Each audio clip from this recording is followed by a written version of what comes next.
The Return of Sherlock Holmes by Sir Arthur Conan Doyle. Adventure 12. The Adventure of the Abbey Grange. It was on a bitterly cold and frosty morning towards the end of the winter of '97 that I was awakened by a tugging at my shoulder. It was Holmes. The candle in his hand shone upon his eager, stooping face, and told me at a glance that something was amiss. "Come, Watson, come," he cried. "The game is afoot. Not a word. Into your clothes and come." 10 minutes later we were both in a cab and rattling through the silent streets on our way to Charing Cross station. The first faint winter's dawn was beginning to appear, and we could dimly see the occasional figure of an early workman as he passed us, blurred and indistinct in the opalescent London reek. Holmes nestled in silence into his heavy coat, and I was glad to do the same, for the air was most bitter, and neither of us had broken our fast. It was not until we had consumed some hot tea at the station and taken our places in the Kentish train that we were sufficiently thawed, he to speak and I to listen. Holmes drew a note from his pocket and read aloud. "Abbey Grange, Marsham, Kent, 3:30 a.m. My dear Mr. Holmes, I should be very glad of your immediate assistance in what promises to be a most remarkable case. It is something quite in your line. Except for releasing the lady, I will see that everything is kept exactly as I have found it. But I beg you not to lose an instant, as it is difficult to leave Sir Eustace here. Yours faithfully, Stanley Hopkins."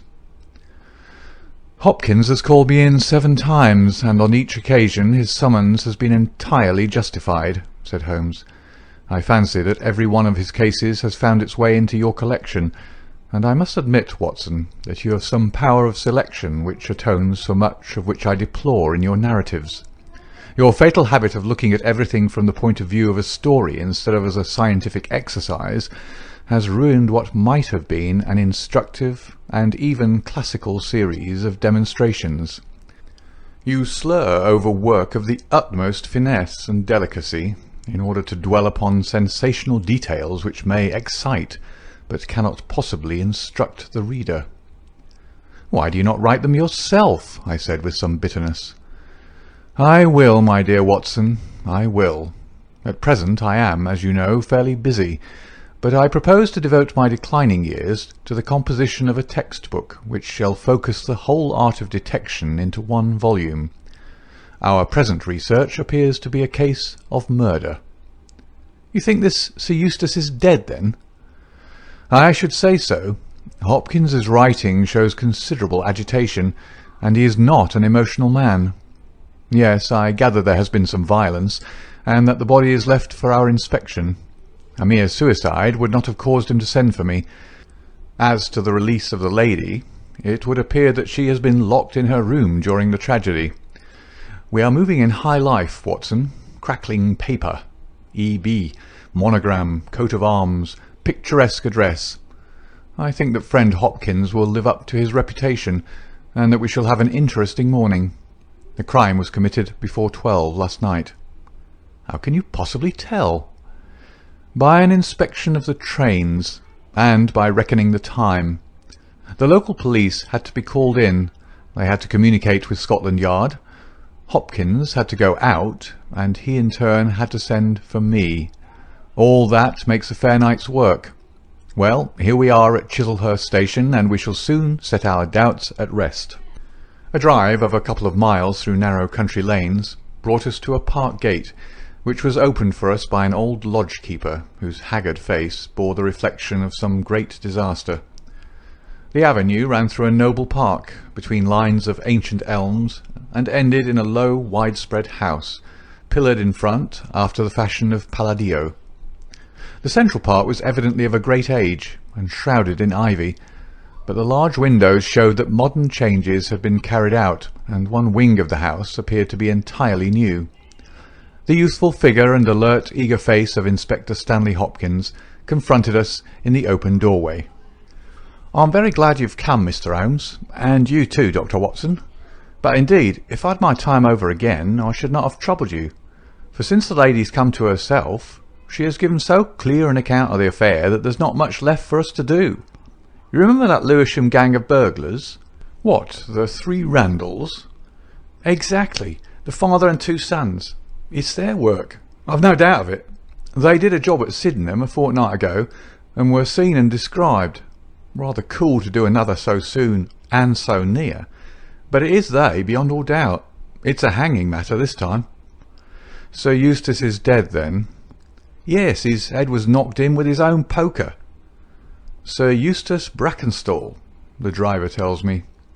Exactly. One of the richest men in Kent.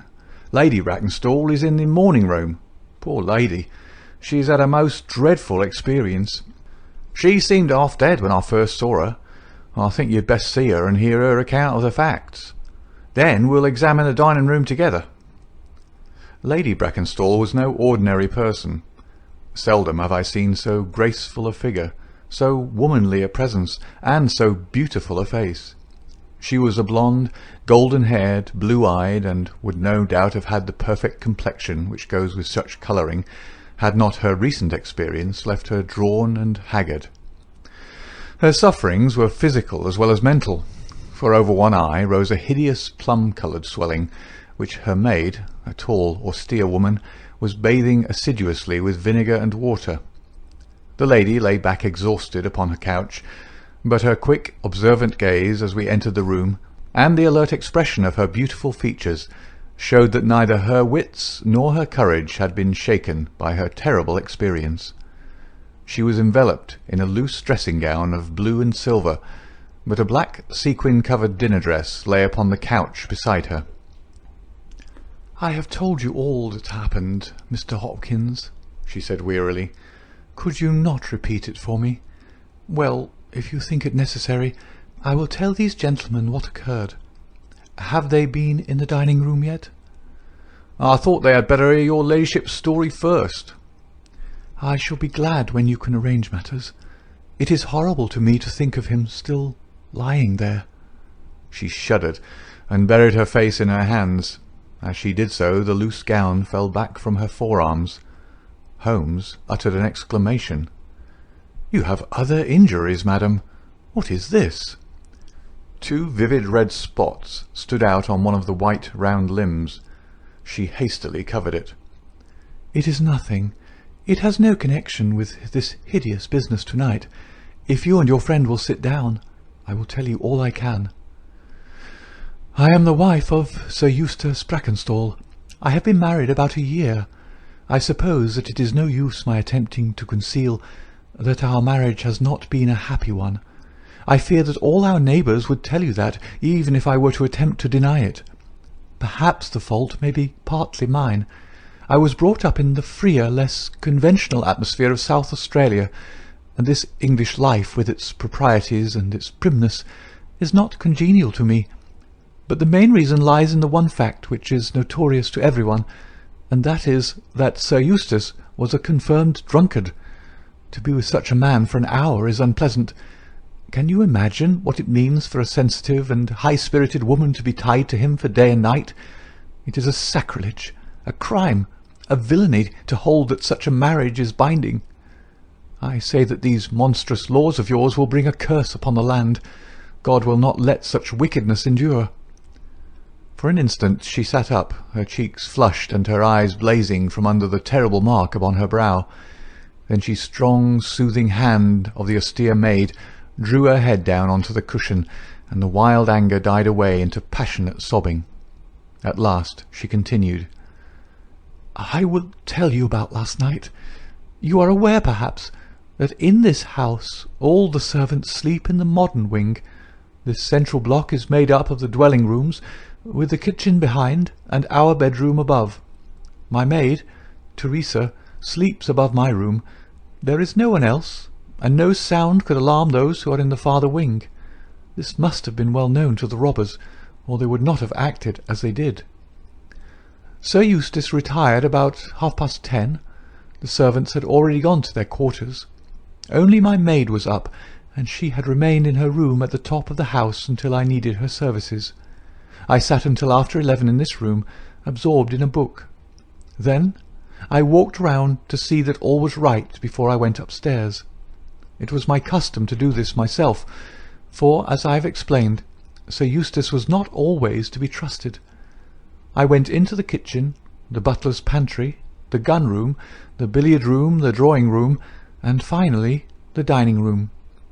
As I approached the window, which is covered with thick curtains, I suddenly felt the wind blow upon my face, and realized that it was open.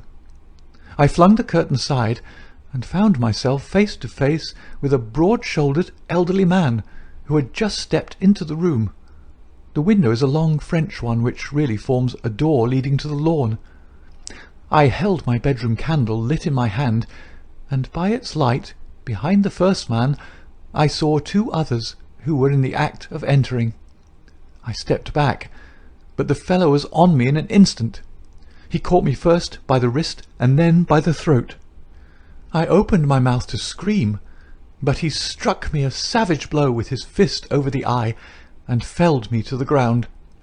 I must have been unconscious for a few minutes, for when I came to myself I found that they had torn down the bell rope and had secured me tightly to the oaken chair which stands at the head of the dining-room table. I was so firmly bound that I could not move, and a handkerchief round my mouth prevented me from uttering a sound. It was at this instant that my unfortunate husband entered the room. He had evidently heard some suspicious sounds, and he came prepared for such a scene as he found. He was dressed in nightshirt and trousers, with his favourite blackthorn cudgel in his hand. He rushed at the burglars, but another, it was an elderly man, stooped, picked the poker out of the grate, and struck him a horrible blow as he passed. He fell with a groan, and never moved again. I fainted once more, but again it could only have been for a very few minutes, during which I was insensible. When I opened my eyes, I found that they had collected the silver from the sideboard, and they had drawn a bottle of wine which stood there. Each of them had a glass in his hand. I have already told you, have I not, that one was elderly, with a beard, and the others young, hairless lads.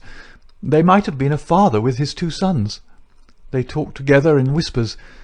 Then they came over and made sure that I was securely bound. Finally they withdrew, closing the window after them. It was quite a quarter of an hour before I got my mouth free. When I did so, my screams brought the maid to my assistance. The other servants were soon alarmed, and we sent for the local police, who instantly communicated with London. That is really all that I can tell you, gentlemen, and I trust that it will not be necessary for me to go over so painful a story again. "Any questions, Mr. Holmes?" asked Hopkins. "I will not impose any further tax upon Lady Brackenstall's patience and time," said Holmes. "Before I go into the dining-room, I should like to hear your experience." He looked at the maid. "I saw the man before ever they came into the house," said she.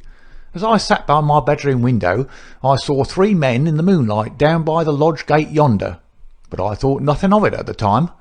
It was more than an hour after that I heard my mistress scream, and down I ran to find her, poor lamb, just as she says, and him on the floor with his blood and brains over the room. It was enough to drive a woman out of her wits, tied there, and her very dress spotted with him. But she never wanted courage, did Miss Mary Fraser of Adelaide, and Lady Brackenstall of Abbey Grange hasn't learned new ways. You've questioned her long enough, you gentlemen, and now she's coming to her own room, just with her old Teresa, to get the rest that she badly needs." With a motherly tenderness, the gaunt woman put her arm round her mistress and led her from the room. "She's been with her all her life," said Hopkins. "Nursed her as a baby, and came with her to England when they first left Australia 18 months ago. Teresa Wright is her name, and the kind of maid you don't pick up nowadays. This way, Mr. Holmes, if you please." The keen interest had passed out of Holmes's expressive face, and I knew that with the mystery all the charm of the case had departed. There still remained an arrest to be effected, but what were these commonplace rogues that he should soil his hands with them? An abstruse and learned specialist, who finds that he has been called in for a case of measles, would experience something of the annoyance which I read in my friend's eyes. Yet the scene in the dining-room of the Abbey Grange was sufficiently strange to arrest his attention and to recall his waning interest.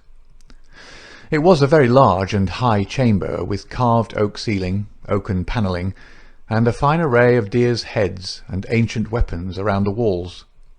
At the further end from the door was the high French window of which we had heard. 3 smaller windows on the right-hand side filled the apartment with cold winter sunshine. On the left was a large, deep fireplace, with a massive overhanging oak mantelpiece. Beside the fireplace was a heavy oaken chair with arms and crossbars at the bottom. In and out through the open woodwork was woven a crimson cord, which was secured at each side to the crosspiece below. In releasing the lady, the cord had been slipped off her, but the knots with which it had been secured still remained. These details only struck our attention afterwards, for our thoughts were entirely absorbed by the terrible object which lay upon the tiger-skin hearthrug in front of the fire.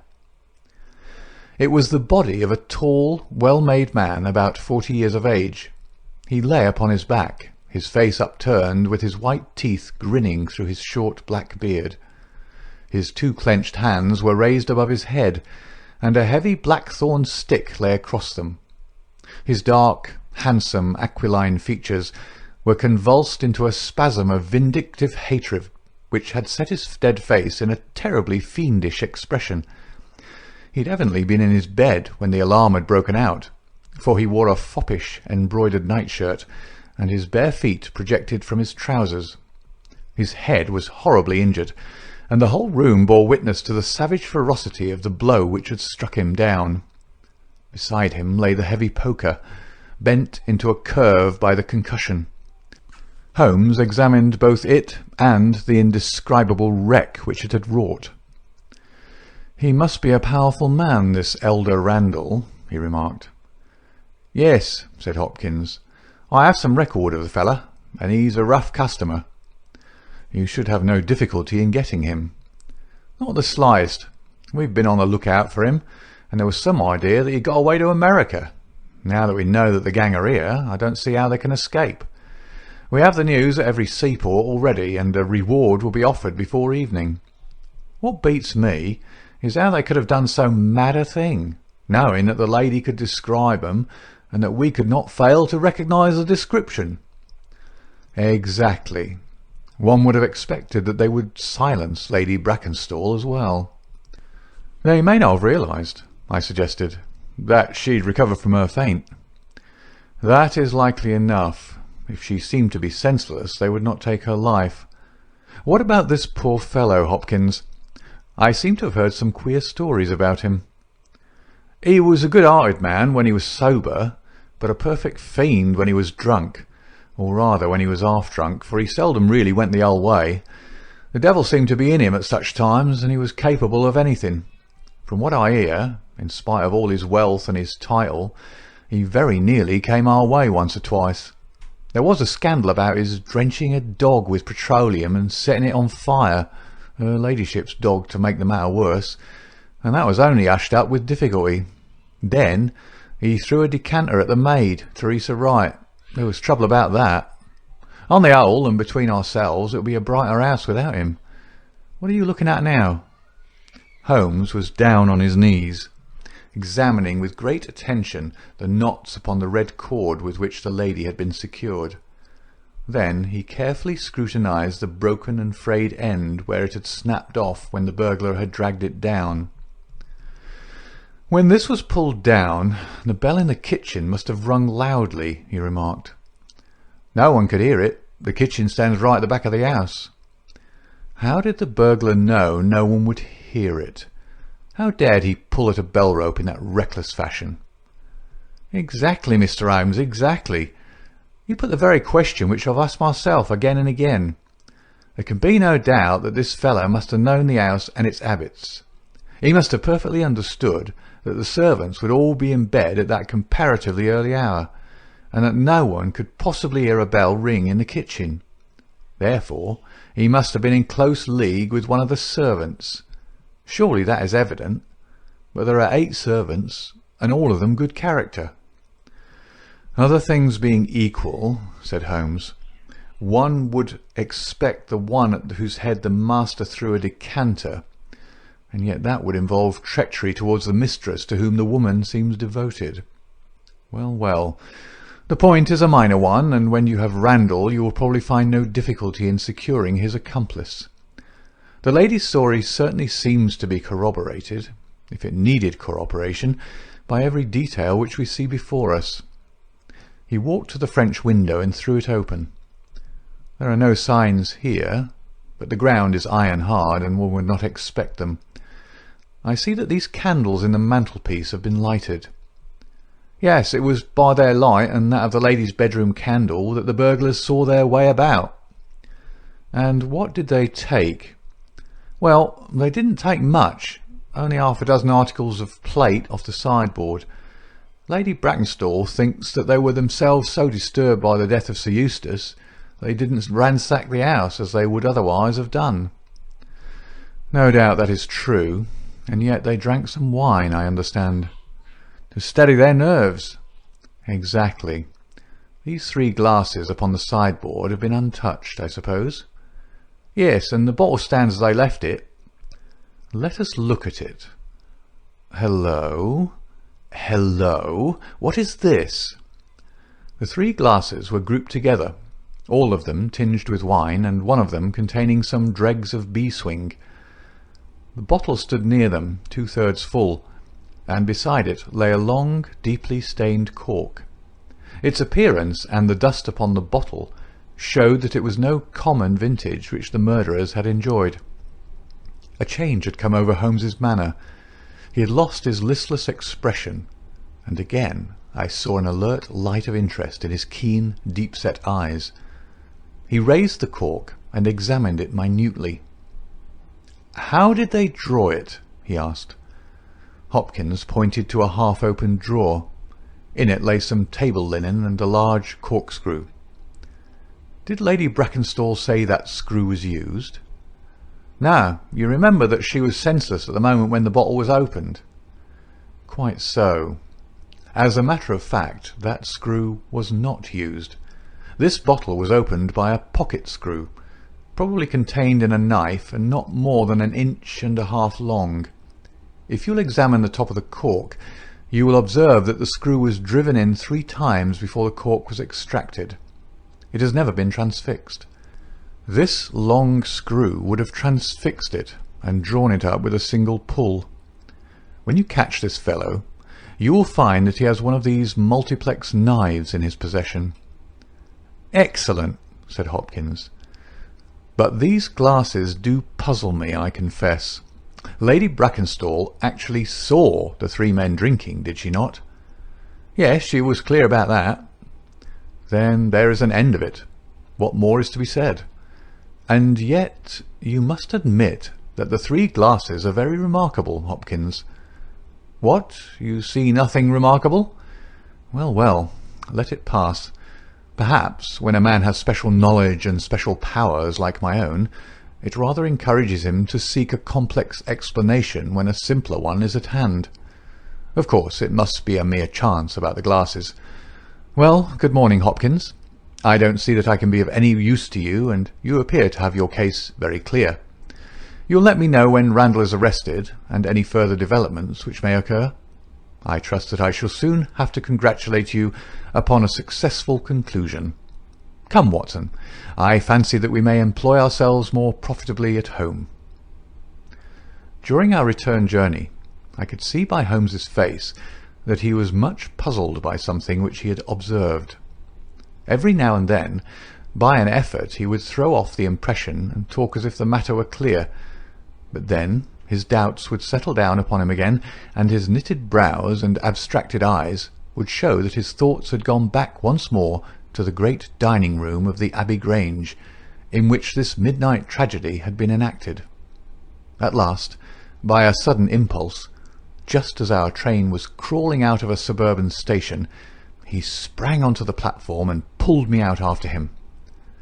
"Excuse me, my dear fellow," said he, as we watched the rear carriages of our train disappearing round a curve. "I am sorry to make you the victim of what may seem a mere whim, but on my life, Watson, I simply can't leave that case in this condition. Every instinct that I possess cries out against it. It's wrong. It's all wrong. I'll swear that it's wrong. And yet the lady's story was complete. The maid's corroboration was sufficient. The detail was fairly exact. What have I to put up against that? 3 wine glasses. That is all. But if I had not taken things for granted, if I had examined everything with the case with which I should have shown had we approached the case de novo, and had no cut-and-dried story to warp my mind, should I not then have found something more definite to go upon? Of course I should.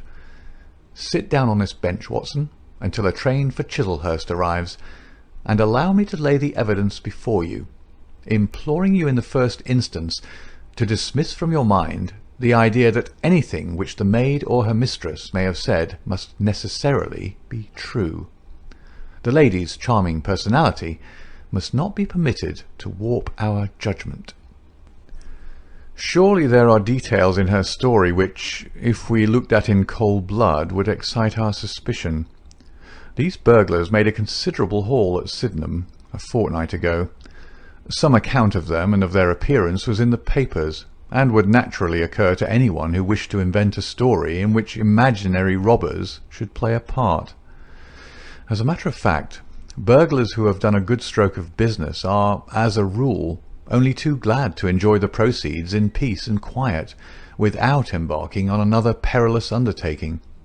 Again, it is unusual for burglars to operate at so early an hour. It is unusual for burglars to strike a lady to prevent her screaming, since one would imagine that was the sure way to make her scream.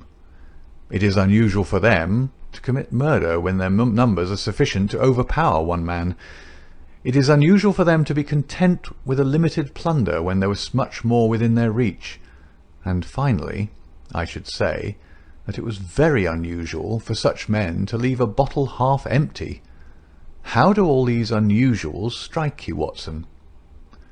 Their cumulative effect is certainly considerable, and yet each of them is quite possible in itself. The most unusual thing of all, as it seems to me, is that the lady should be tied to the chair. Well, I am not so clear about that, Watson, for it is evident that they must either kill her or else secure her in such a way that she could not give immediate notice of their escape. But at any rate I have shown, have I not, that there is a certain element of improbability about the lady's story. And now, on the top of this, comes the incident of the wine glasses. What about the wine glasses? Can you see them in your mind's eye? I see them clearly. We are told that 3 men drank from them.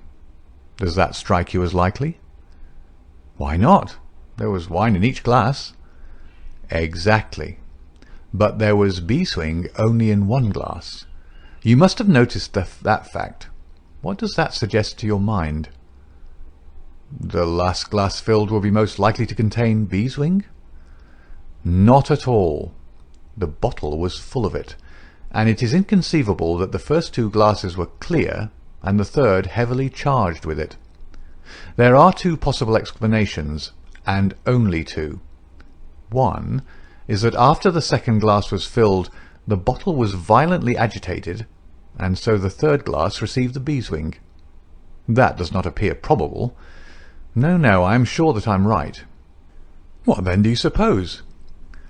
That only 2 glasses were used, and that the dregs of both were poured into a third glass, so as to give the false impression that 3 people had been here. In that way all the beeswing would be in the last glass, would it not? Yes, I am convinced that this is so. But if I have hit upon the true explanation of this one small phenomenon, then in an instant the case rises from the commonplace to the exceedingly remarkable, for it can only mean that Lady Brackenstall and her maid have deliberately lied to us, that not one word of their story is to be believed, that they have some very strong reason for covering the real criminal, and that we must construct our case for ourselves without any help from them. That is the mission which now lies before us, and here, Watson, is the Sydenham train. The household at the Abbey Grange were much surprised at our return, but Sherlock Holmes, finding that Stanley Hopkins had gone off to report to headquarters, took possession of the dining room, locked the door upon the inside, and devoted himself for 2 hours to one of those minute and laborious investigations which form the solid basis on which his brilliant edifices of deduction were reared. Seated in a corner like an interested student who observes the demonstration of his professor, I followed every step of that remarkable research. The window, the curtains, the carpet, the chair, the rope, each in turn was minutely examined and duly pondered. The body of the unfortunate baronet had been removed, and all else remained as we had seen it in the morning. Finally, to my astonishment, Holmes climbed up onto the massive mantelpiece. Far above his head hung the few inches of red cord which were still attached to the wire. For a long time he gazed upward at it, and then in an attempt to get nearer to it he rested his knee upon a wooden bracket on the wall.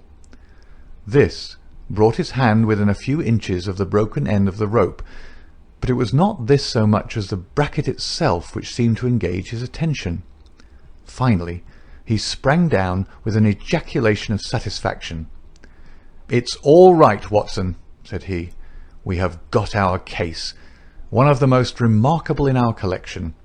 But dear me, how slow-witted I have been, and how nearly I have committed the blunder of my lifetime. Now I think that, with a few missing links, my chain is almost complete. You've got your men?" "Man, Watson, man. Only one, but a very formidable person, strong as a lion. Witness the blow that bent that poker. 6'3" in height, active as a squirrel, dexterous with his fingers, finally remarkably quick-witted, for this whole ingenious story is of his concoction. Yes, Watson, we have come upon the handiwork of a very remarkable individual, and yet in that bell-rope he has given us a clue which should not have left us a doubt." "Where was the clue?" "Well, if you were to pull down a bell-rope, Watson, where would you expect it to break? Surely at the spot where it is attached to the wire. Why should it break 3 inches from the top, as this one has done?" "Because it's frayed there?" "Exactly. This end, which we can examine, is frayed. He was cunning enough to do that with his knife. But the other end is not frayed. You could not observe that from here, but if you were on the mantelpiece you would see that it is cut clean off without any mark of fraying whatever. You can reconstruct what occurred. The man needed the rope. He would not tear it down for fear of giving the alarm by ringing the bell. What did he do? He sprang up on the mantelpiece, could not quite reach it, put his knee on the bracket, you will see the impression in the dust, and so got his knife to bear upon the cord. I could not reach the place by at least 3 inches, from which I infer that he is at least 3 inches a bigger man than I. Look at that mark upon the seat of the oaken chair. What is it?" "Blood." "Undoubtedly it is blood. This alone puts the lady's story out of court. If she was seated on the chair when the crime was done, how come the mark? No, no. She was placed in the chair after the death of her husband. I'll wager that the black dress shows a corresponding mark to this. We have not yet met our Waterloo, Watson, but this is our Marengo, for it begins in defeat and ends in victory. I should like now to have a few words with the nurse Teresa. We must be wary for a while, if we are to get the information which we want." She was an interesting person, this stern Australian nurse, taciturn, suspicious, ungracious. It took some time before Holmes's pleasant manner and frank acceptance of all that she said thawed her into a corresponding amiability. She did not attempt to conceal her hatred for her late employer. "Yes, sir, it is true that he threw the decanter at me. I heard him call my mistress a name, and I told him that he should not dare speak to her as if her brother had been there. Then it was that he threw it at me. He might have thrown a dozen if he'd but left my bonny bird alone. He was forever ill-treating her, and she too proud to complain. She will not even tell me all that he's done to her. She never told me of those marks on her arm that you saw this morning, but I know very well what they came from, a stab with a hat-pin. The sly devil! God forgive me that I should speak of him so, now that he's dead. But a devil he was, if ever one walked the earth. He was all honey when we first met him, only 18 months ago. We both feel as if it were 18 years. She'd only just arrived in London. Yes, it was her first voyage. She'd never been from home before. He won her with his title and his money and his false London ways. If she made a mistake, she's paid for it, if ever a woman did. What month did we meet him? Well, I tell you, it was just after we arrived. We arrived in June and it was July. We were married in January last year. Yeah, she's down in the morning room again, and I have no doubt she'll see you. But you must not ask too much of her, for she's gone through all that flesh and blood will stand. Lady Brackenstall was reclining on the same couch, but looked brighter than before. The maid had entered with us, and began once more to foment the bruise upon her mistress's brow. "I hope," said the lady, "that you have not come to cross-examine me again." "No," Holmes answered in his gentlest voice. "I will not cause you any unnecessary trouble, Lady Brackenstall, and my whole desire is to make things easy for you, for I am convinced that you are a much-tried woman. If you will treat me as a friend and trust me, you may find that I will justify your trust." "What do you want me to do?" "To tell me the truth." "Mr. Holmes." "No, no, Lady Brackenstall. It is no use. You may have heard of any little reputation which I possess. I will stake it all on the fact that your story is an absolute fabrication." Mistress and maid were both staring at Holmes with pale faces and frightened eyes. "You are an impudent fellow," cried Teresa. "Do you mean to say that my mistress has told a lie?" Holmes rose from his chair. "Have you nothing to tell me?" "I have told you everything." "Think once more, Lady Brackenstall. Would it not be better to be frank?"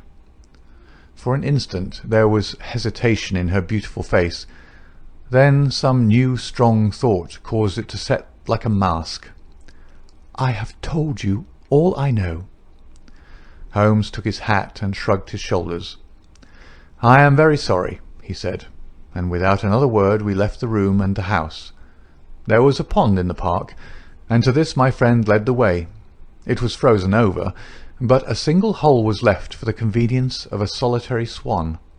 Holmes gazed at it, and then passed on to the lodge gate. There he scribbled a short note for Stanley Hopkins, and left it with the lodge keeper. It may be a hit or it may be a miss, but we are bound to do something for friend Hopkins, just to justify this second visit, said he. I will not quite take him into my confidence yet. I think our next scene of operations must be the shipping office of the Adelaide-Southampton line, which stands at the end of Pall Mall, if I remember right.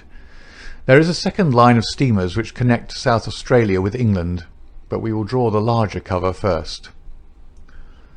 Holmes's card sent in to the manager ensured instant attention, and he was not long in acquiring all the information he needed. In June of '95, only one of their line had reached a home port.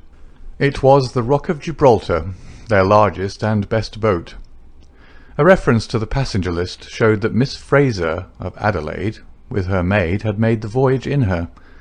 The boat was now somewhere south of the Suez Canal on her way to Australia. Her officers were the same as in '95, with one exception. The first officer, Mr. Jack Crocker, had been made a captain and was to take charge of their new ship, the Bass Rock, sailing in 2 days' time from Southampton.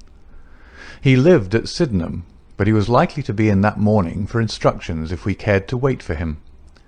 No, Mr. Holmes had no desire to see him, but would be glad to know more about his record and character. His record was magnificent. There was not an officer in the fleet to touch him. As to his character, he was reliable on duty, but a wild, desperate fellow off the deck of his ship, hot-headed, excitable, but loyal, honest, and kind-hearted. That was the pith of the information with which Holmes left the office of the Adelaide-Southampton Company. Thence he drove to Scotland Yard, but instead of entering, he sat in his cab with his brows drawn down, lost in profound thought. Finally, he drove round to the Charing Cross telegraph office, sent off a message, and then, at last, we made for Baker Street once more. "No, I couldn't do it, Watson," said he, as we re-entered our room. "Once that warrant was made out, nothing on earth would save him. Once or twice in my career I feel that I have done more real harm by my discovery of the criminal than ever he had done by his crime. I have learned caution now, and I had rather play tricks with the law of England than with my own conscience. Let us know a little more before we act." Before evening we had a visit from Inspector Stanley Hopkins. Things were not going very well with him.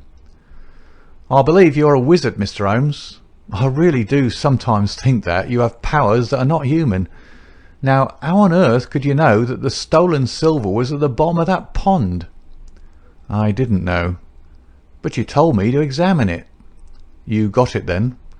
"Yeah, I got it." "I am very glad if I have helped you." "But you haven't helped me. You've made the affair more difficult. What sort of burglars are they who steal silver and then throw it in the nearest pond?" "It was certainly rather eccentric behaviour.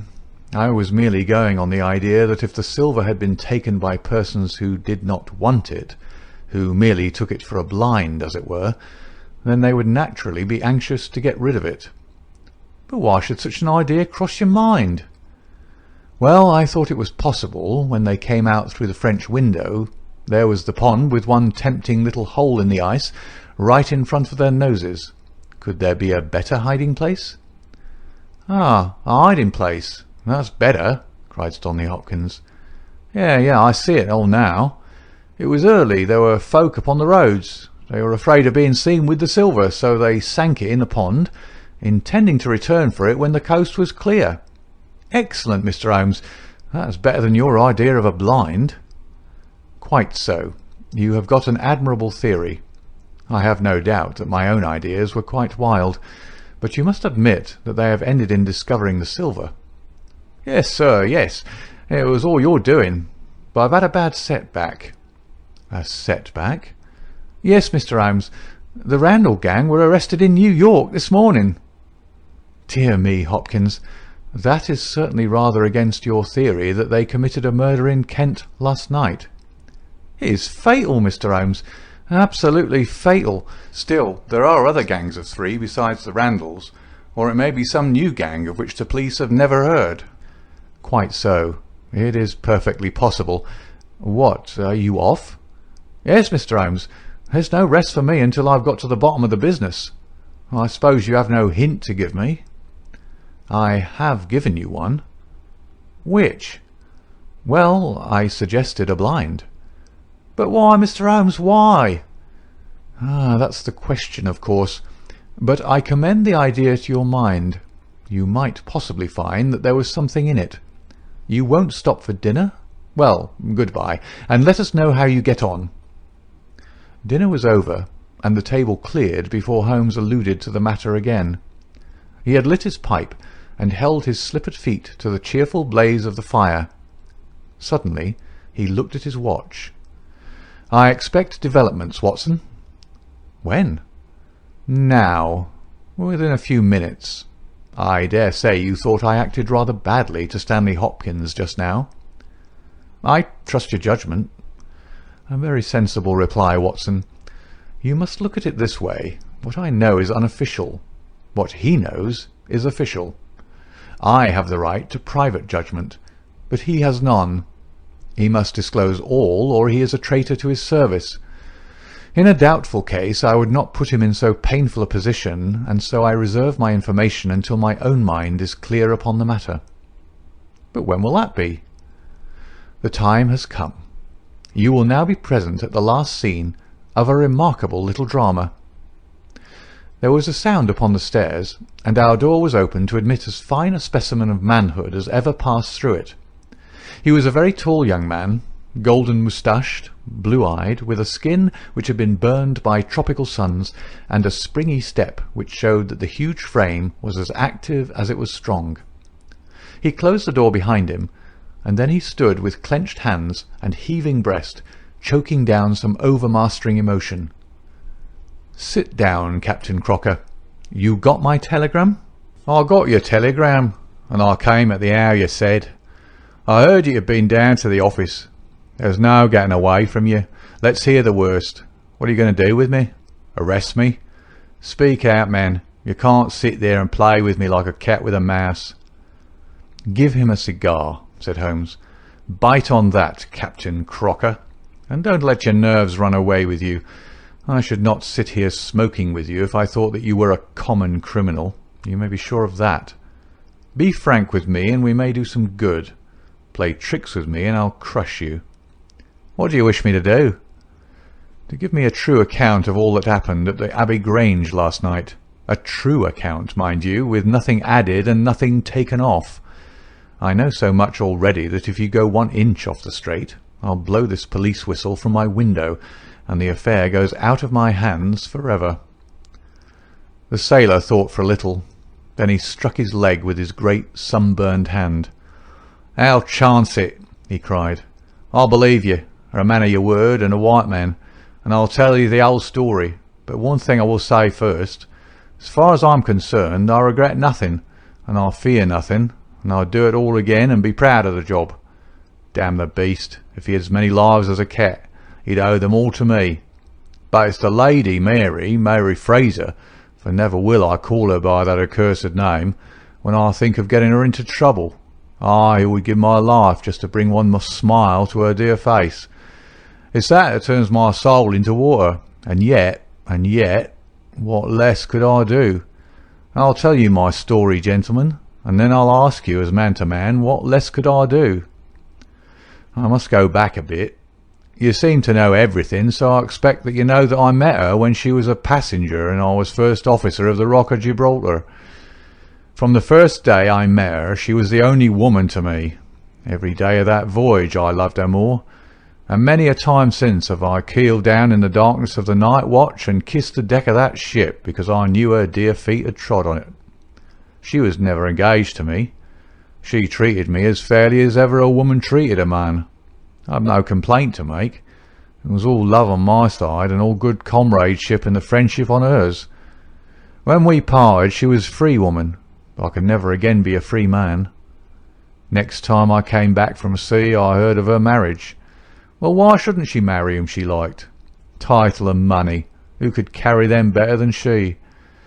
She was born for all that is beautiful and dainty. I didn't grieve over her marriage. I was not such a selfish hound as that. I just rejoiced that good luck had come her way, and that she had not thrown herself away on a penniless sailor. That's how I loved Mary Fraser.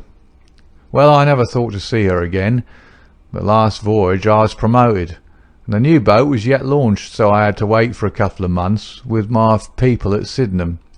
One day out in a country lane I met Teresa Wright, her old maid. She told me all about her, all about him, about everything. I tell you, gentlemen, it nearly drove me mad. This drunken hound, that he should dare to raise his hand to her, whose boots he was not worthy to lick. I met Teresa again. Then I met Mary herself, and met her again. Then she would meet me no more, but the other day I had a notice that I was to start on my voyage within a week, and I determined that I would see her once before I left. Teresa was always my friend, for she loved Mary and hated this villain almost as much as I did. From her I learned the ways of the house. Mary used to sit up reading in her own little room downstairs. I crept round there last night and scratched at the window. At first she would not open to me, but in her heart I know that now she loves me, and she could not leave me in the frosty night. She whispered to me to come round to the big front window, and I found it open before me, so as to let me into the dining room. Again I heard from her own lips things that made my blood boil, and again I cursed this brute who mishandled the woman I loved. Well, gentlemen, I was standing with her just inside the window, in all innocence, as God is my judge, when he rushed like a madman into the room, called her the vilest name that a man could use to a woman, and welted her across the face with the stick he had in his hand. I had sprung for the poker, and it was a fair fight between us. See here on my arm, where his first blow fell. Then it was my turn, and I went through him as if he'd been a rotten pumpkin. Do you think I was sorry? Not I. It was his life or mine, but far more than that, it was his life or hers, For how could I leave her in the power of this madman? That was how I killed him. Was I wrong? Well then, what would either of you gentlemen have done if you had been in my position? She had screamed when he struck her, and that brought old Teresa down from the room above. There was a bottle of wine on the sideboard, and I opened it and poured a little between Mary's lips, for she was half dead with shock. Then I took a drop myself. Teresa was as cool as ice, and it was her plot as much as mine. We must make it appear that burglars had done the thing. Teresa kept on repeating our story to her mistress, while I swarmed up and cut the rope of the bell. Then I lashed her in a chair and frayed out the end of the rope to make it look natural, else they would wonder how in the world a burglar could have got there to cut it. Then I gathered up a few plates and pots of silver to carry out the idea of the robbery, and there I left them, with orders to give the alarm when I had a quarter of an hour's start. I dropped the silver into the pond and made off for Sydenham, feeling that for once in my life I had done a real good night's work. And that's the truth, and the old truth, Mr. Holmes, if it cost me my neck." Holmes smoked for some time in silence, and he crossed the room and shook our visitor by the hand. "That's what I think," said he. "I know that every word is true, for you have hardly said a word which I did not know. No one but an acrobat or a sailor could have got up to that bell rope from the bracket, and no one but a sailor could have made the knots with which the cord was fastened to the chair. Only once had this lady been brought into contact with sailors, and that was on her voyage. And it was someone of her own class of life, since she was trying hard to shield him, and so showing that she loved him. You see how easy it was for me to lay my hands upon you when once I had started upon the right trail. I thought the police never could have seen through our dodge. And the police haven't, nor will they, to the best of my belief. Now look here, Captain Crocker. This is a very serious matter, though I am willing to admit that you acted under the most extreme provocation to which any man could be subjected. I am not sure that in defence of your own life your action will not be pronounced legitimate. However, that is for a British jury to decide. Meanwhile, I have so much sympathy for you that, if you choose to disappear in the next 24 hours, I will promise you that no one will hinder you. And then it will all come out?" "Certainly it will come out." The sailor flushed with anger. "What sort of proposal is that to make a man? I know enough of law to understand that Mary would be held as accomplice. Do you think I would leave her alone to face the music while I slunk away? No, sir.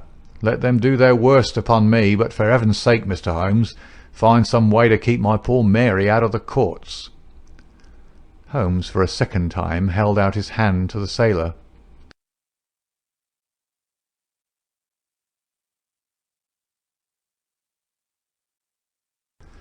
"I was only testing you, and you ring true every time. Well, it is a great responsibility that I take upon myself, but I have given Hopkins an excellent hint, and if he can't avail himself of it, I can do no more. See here, Captain Crocker, we'll do this in due form of law. You are the prisoner. Watson, you are a British jury, and I never met a man who was more eminently fitted to represent one. I am the judge. Now, gentlemen of the jury, you have heard the evidence. Do you find the prisoner guilty or not guilty?" "Not guilty, my lord," said I. "Vox populi, vox Dei. You are acquitted, Captain Crocker. So long as the law does not find some other victim, you are safe from me. Come back to this lady in a year, and may her future and yours justify us in the judgment which we have pronounced this night." End of the adventure of the Abbey Grange.